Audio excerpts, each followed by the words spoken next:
The death toll from the California wildfires has risen to at least 40 in what is now being called the deadliest week of wildfires in the state's history. Officials say thanks to easing winds, 2 of the 3 most destructive fires in Northern California are now more than half contained. Some residents of the hardest hit areas in Sonoma County have been allowed to start returning to their homes.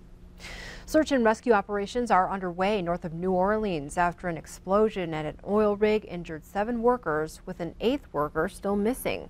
Residents in the area reported hearing a loud noise that rattled some homes as far as 10 blocks away. The Coast Guard is also involved in search efforts as the rig is located on a lake. We were just sitting in my house and the whole entire house shook. Things fell off tables. It sounded like a bomb dropping, basically. And just the whole house lit up with a big orange flash. And at first we didn't know what it was. We were running around the house trying to figure out if something blew up at the house. And then when we looked out the windows, we realized it was out here. And in other news this morning, former Hurricane Ophelia, now a post-tropical cyclone, is barreling toward the British Isles.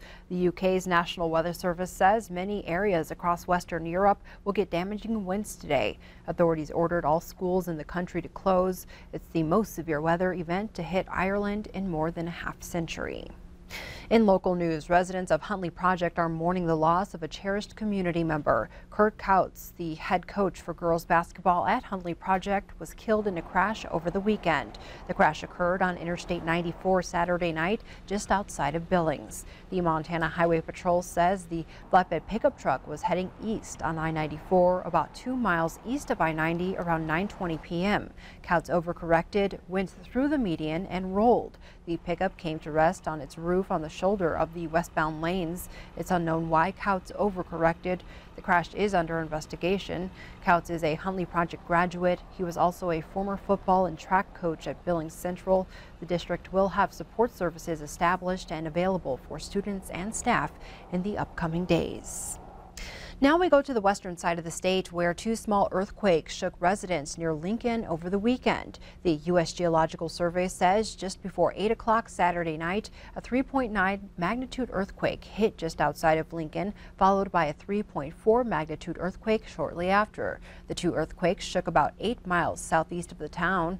There have been no reports of any injuries or serious damage at this point. On July 6, Montana experienced its largest earthquake in over 10 years when a 5.8 magnitude earthquake hit about 5 miles southeast of Lincoln. In other news, former Yellowstone County District Court Judge Russell Fagg is officially running for the U.S. Senate. He joins a list of Republicans looking to challenge incumbent Democratic Senator Jon Tester, who is running for a 3rd term.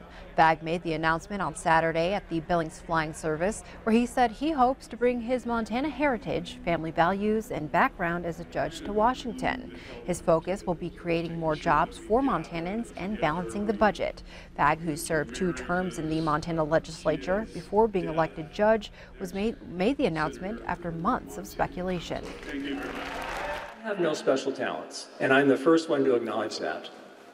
But what I do have is an abiding love for this state and for this country. I'm incredibly grateful for the support that I've picked up.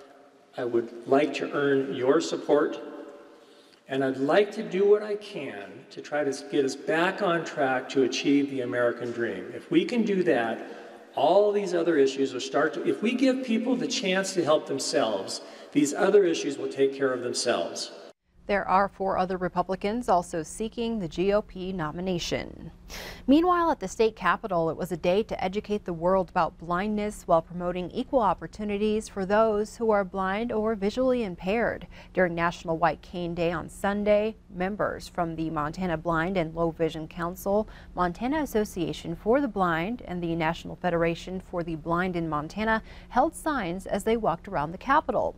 The group's message focused on blind or visually impaired people's abilities and achievements. One group member said they often see misconceptions in the public about legally blind individuals.